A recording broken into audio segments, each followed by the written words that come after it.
Salut les devs, j'espère que vous avez la pêche. Je suis heureux de vous retrouver aujourd'hui sur la chaîne de la Minute de Code pour une toute nouvelle vidéo sur Next.js, Clerk et Prisma. J'avais sorti une vidéo il n'y a pas très longtemps sur l'intégration de Clerk qui va nous permettre de faire une authentification un peu comme NextHots avec Next.js et avec d'autres librairies et frameworks. Et du coup, Clerk est un outil très puissant pour l'authentification qui va nous simplifier beaucoup de tâches au niveau de la mise en place pour l'authentification comparé à NextHots par exemple qui va demander un peu plus de manipulation. Alors oui, Clerk est intégrable avec Prisma, c'est ce qu'on va voir dans cette vidéo. Donc on va utiliser l'ORM Prisma et on va utiliser la BDD SQLite pour pouvoir avoir une BDD et vous montrer comment on peut du coup enregistrer les données de l'utilisateur via Clerk dans notre BDD. Alors bien sûr, ici je vais utiliser SQLite, mais vous pouvez utiliser n'importe quel type de gestionnaire de base de données, que vous utilisez MySQL, PostgreSQL, MongoDB, Firebase ou un autre, peu importe, ça ne va rien changer à la manipulation. Donc ici, ce que j'ai fait, première chose, c'est que j'ai récupéré le dossier de la vidéo lorsque j'ai montré l'intégration avec Clerk. Donc si vous n'avez pas vu cette vidéo, je vous conseille d'aller la voir et de récupérer bien sûr les fichiers sources une fois que vous avez terminé cette vidéo. Donc dans la vidéo précédente, je montrais tout simplement comment mettre en place l'authentification avec Clerk. Donc ici, on a simplement une page d'accueil avec un bouton Sign In et Sign Up qui vont nous conduire vers une page donc de connexion et d'inscription. Et donc, je vais pouvoir retrouver le formulaire de Clerk et je vais pouvoir me connecter soit via une adresse email, soit une adresse GitHub, soit un compte Google. Donc ici par exemple, je vais me connecter via un compte Google, je vais choisir une adresse mail et je me retrouve tout simplement sur un tableau de bord. Sur mon tableau de bord, j'ai simplement les informations bienvenue, le nom de l'utilisateur, l'email et un petit bouton pour se déconnecter. Chose que l'on a récupéré ici dans page.tsx au niveau de notre dashboard, d'accord?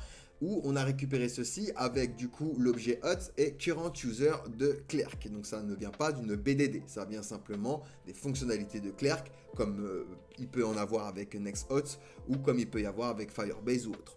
Donc ici, tout simplement, on est venu récupérer un const user et on a fait un await current user, d'accord? Donc c'est une fonction asynchrone, hein, await attend que la promesse soit résolue. Et donc, on a pu afficher les informations en faisant un user.firstname, etc., etc. Parce que lorsque je log, si je log par exemple le user ici, et hop, que je le survole, alors hop, on attend un petit peu que Console Ninja hop, fasse son taf, et bien ici, on a bien, voyez, les informations de l'utilisateur et donc on a pu afficher les informations que l'on veut, notamment le first name, last name et l'email par exemple. Donc ici c'est quelque chose de basique. Si vous n'avez pas vu cette vidéo, vraiment je vous conseille de la voir, comme ça on peut, vous serez avec des bonnes bases hein, pour voir du coup cette vidéo là. Donc pour installer Prisma, déjà on va installer Prisma, on va venir sur le site de Prisma et puis on va cliquer sur Get Started tout simplement et on va cliquer sur Quick Start. Et ici, on va pouvoir retrouver notre commande, donc le npm install prisma-save dev que je vais récupérer. Ici, je vais ouvrir donc mon terminal avec un CTRL-SHIFT-U accent grave, ou alors vous allez dans terminal, nouveau terminal, juste ici. Et puis, vous collez tout simplement la commande, hop, ici. Donc, ça va installer Prisma. On va avoir Prisma installé au niveau de notre paquet.json. Et on va également installer, alors moi, pour ma part, il est déjà installé, c'est Prisma Client. Donc pour ça, vous avez juste à faire un npm install Prisma Client comme ceci.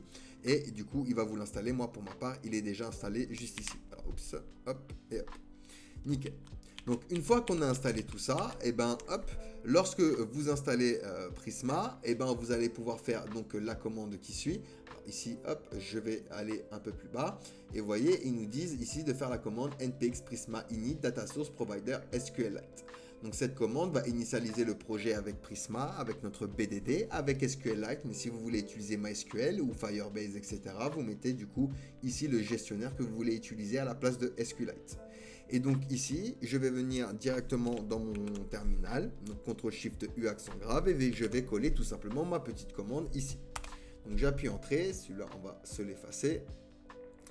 Et donc du coup ici j'ai un dossier qui est apparu, Prisma, avec le fichier schéma Prisma qui va me permettre de créer des tables et de créer des schémas pour ma BDD.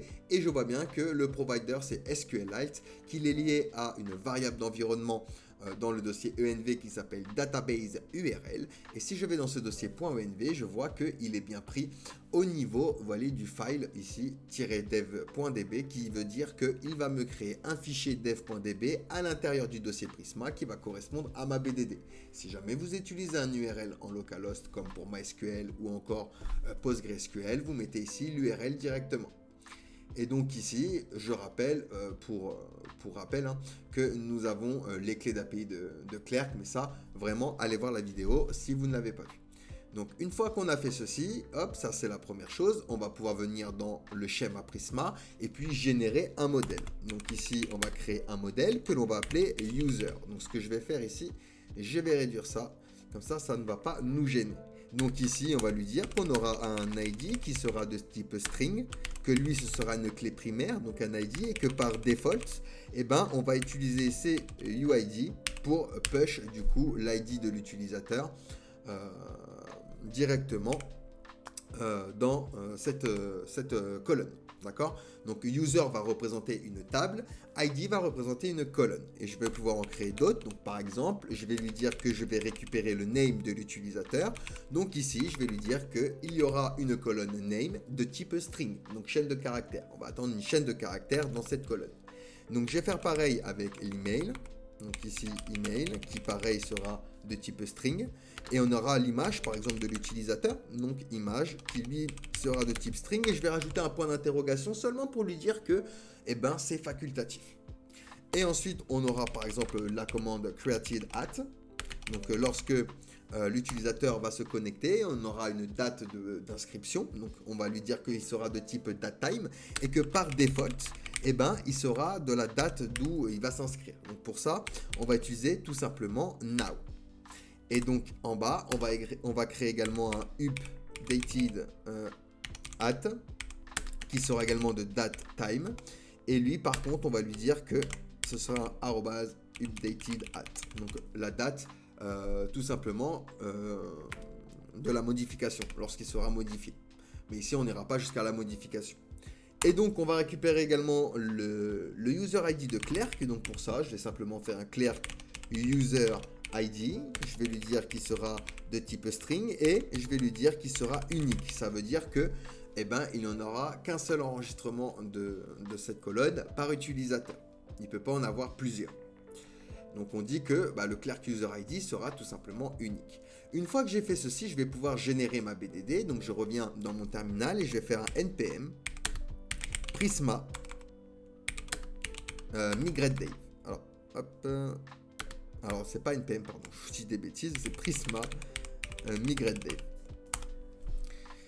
Et donc, une fois que j'ai fait ceci, il va me demander le nom de ma migration. Donc ici, je peux partir sur un nom de style initial, vu que c'est le premier push. Et j'ai bien une BDD qui va apparaître.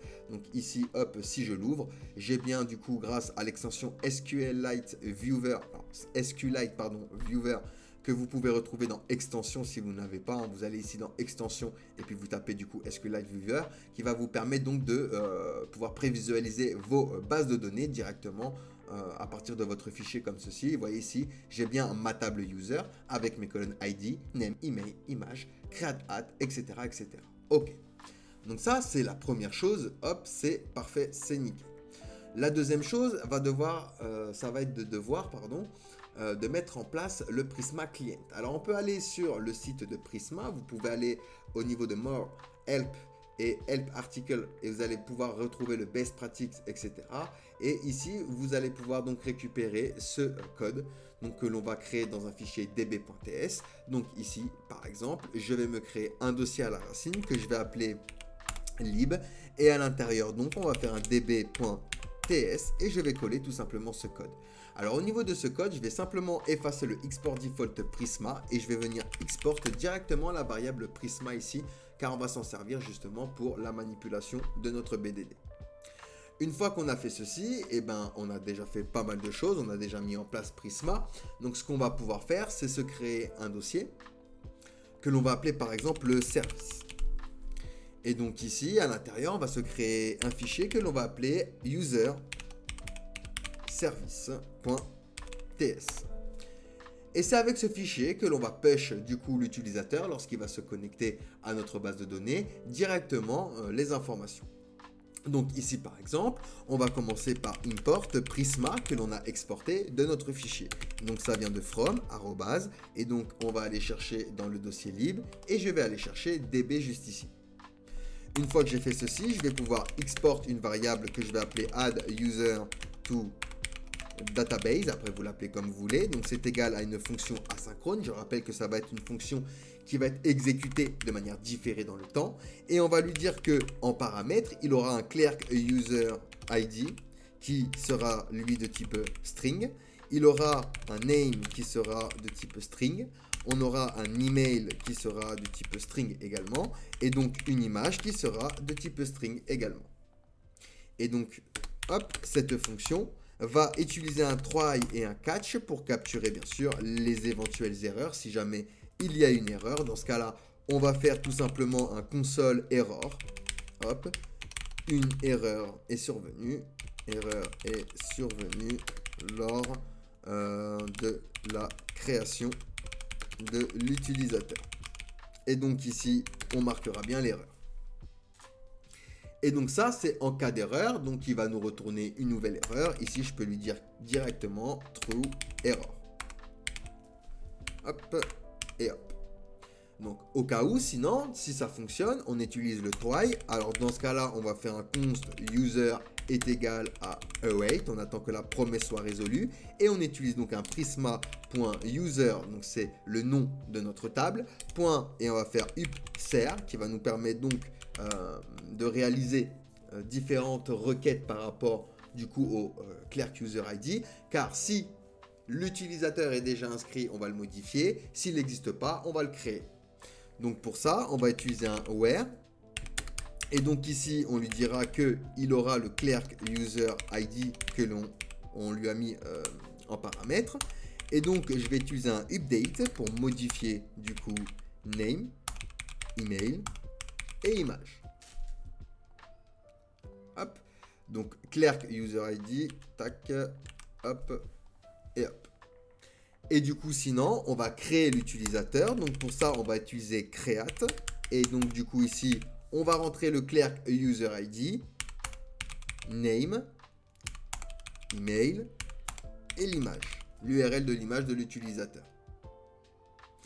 Et en fin de compte, on va lui dire qu'il va tout simplement nous return le user. Donc ici, je vais lui dire, tu vas return user. Donc ma variable user qui lui fait cette requête.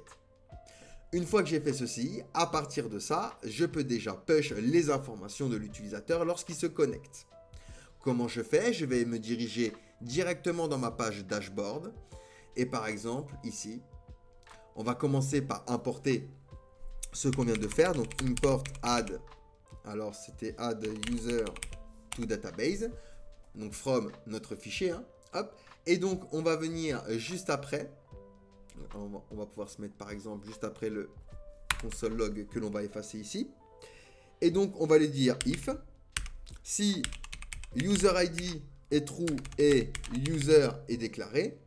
Alors dans ce cas-là, on va récupérer const full name est égal à user.firstname plus, et on va dire que on va le concaténer avec du coup alors ce qu'on aurait pu faire même, c'est les templates literals, c'est vrai. On va utiliser plutôt les templates literals. Hop, c'est plus moderne. Hop, on va dire donc user.firstname. Et donc du coup on va réafficher user.lastname. Comme ça on affiche le nom en entier. Donc last name. Ok. Ensuite on va lui dire const email. Et on récupère donc l'email. Donc email adresse. De l'index 0. Parce que l'utilisateur peut avoir plusieurs adresses mail. Et donc ici on récupère email adresse. Et on va récupérer également l'image. Alors ce qu'on peut lui dire également, c'est où chaîne de caractères vide. Hop. Et donc on récupère l'image. Const image est égal à user.imageURL. Et donc ici, on va lui dire où, chaîne de caractère vide également. Et donc ici, une fois qu'on a fait ceci, alors ici également, on aurait pu lui dire où, chaîne de caractère vide. Hein. Hop. Et du coup, ici, on va pouvoir utiliser notre fonction. Donc, je vais utiliser un await, add to user database. Et donc, on va rentrer à chaque fois le user ID, le full name, l'email et l'image.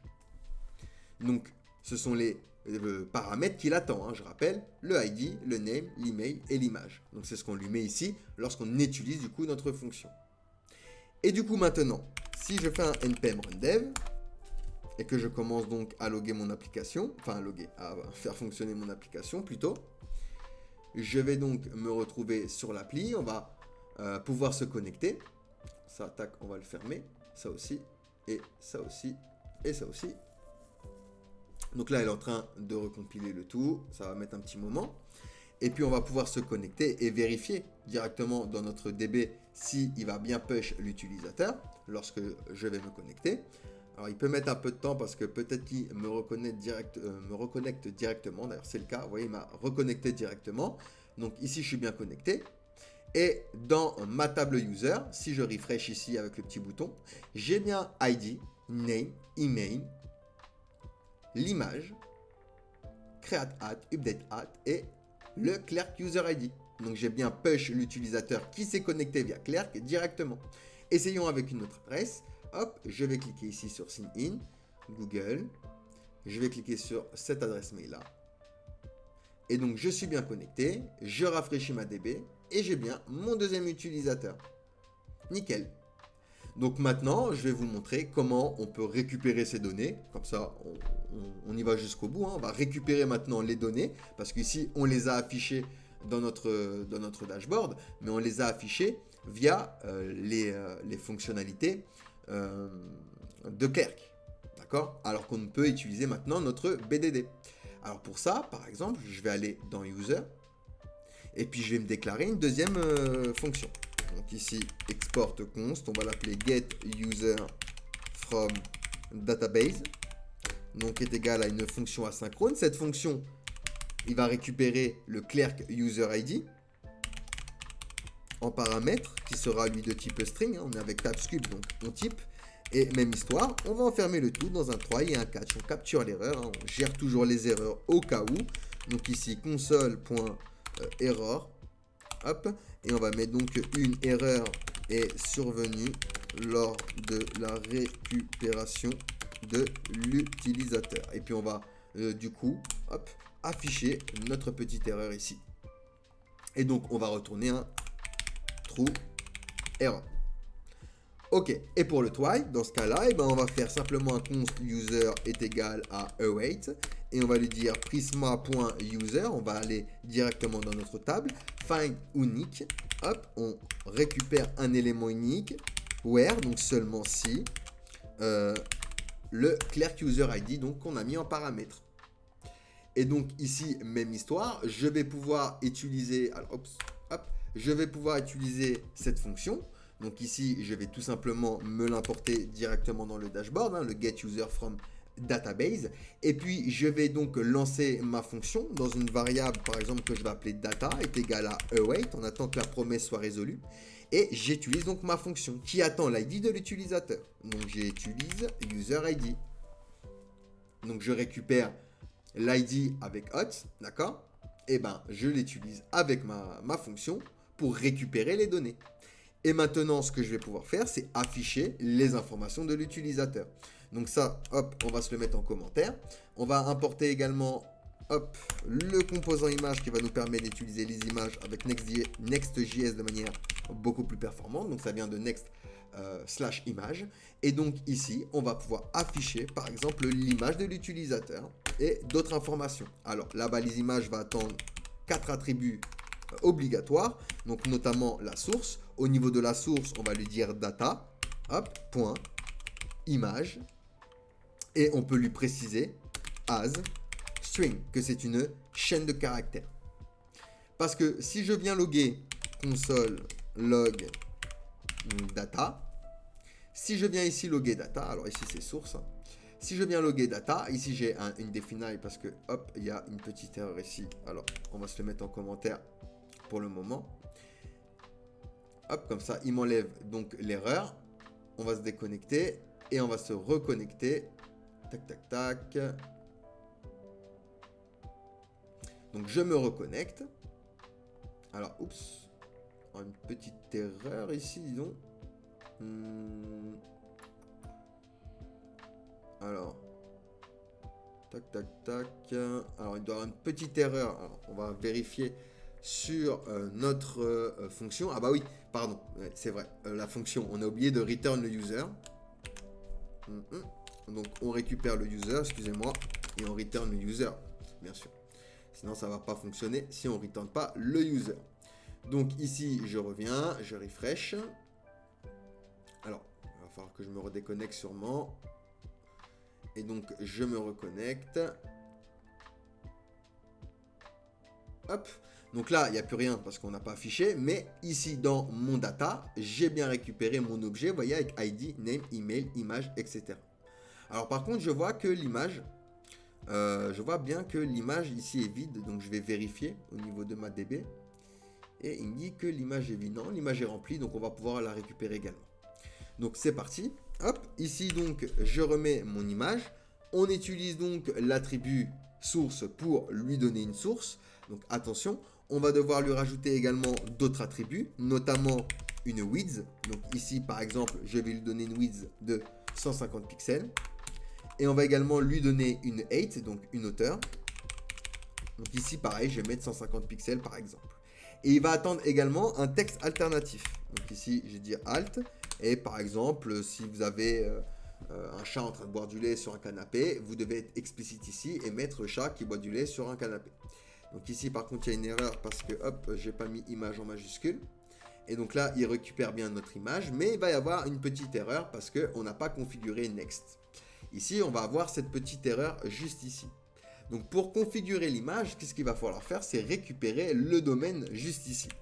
Juste le image.clerk.com. Et ça, c'est la même chose pour Google, pour GitHub, si vous faites de l'authentification avec d'autres providers.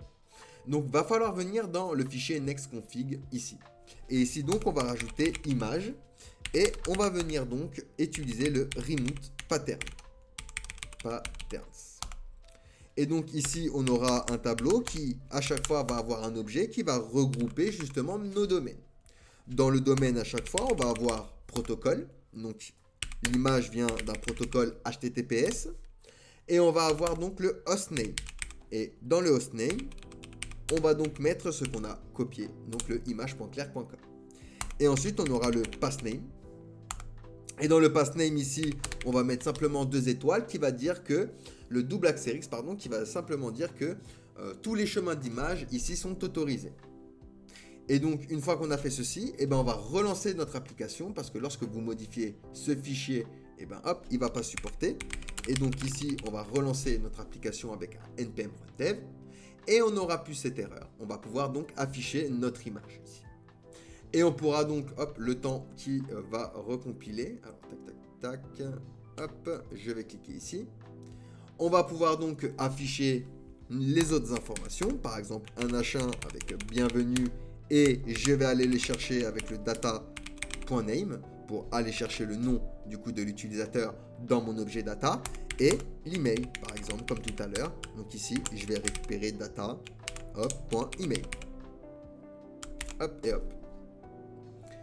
Et donc ici, même chose qu'ici, sauf que là, je les ai récupérés. Alors c'est bienvenue, pas bienvenue. Je les ai récupérés tout simplement depuis ma DB. Donc ici, j'ai bien mon image, j'ai bien bienvenue test la minute de code, l'email, etc. Sauf que là, donc, on les a récupérés depuis notre BDD. Et lorsque l'utilisateur se connecte, eh ben, ça va push directement dans notre DB les informations via Clerk. Donc voilà comment on peut intégrer Clerk avec du coup l'ORM Prisma. J'espère que le contenu vous a plu. N'hésitez pas à me donner votre avis en commentaire. N'hésitez pas à vous abonner, à rejoindre le compte TikTok et le compte Instagram sous le nom La Minute de Code.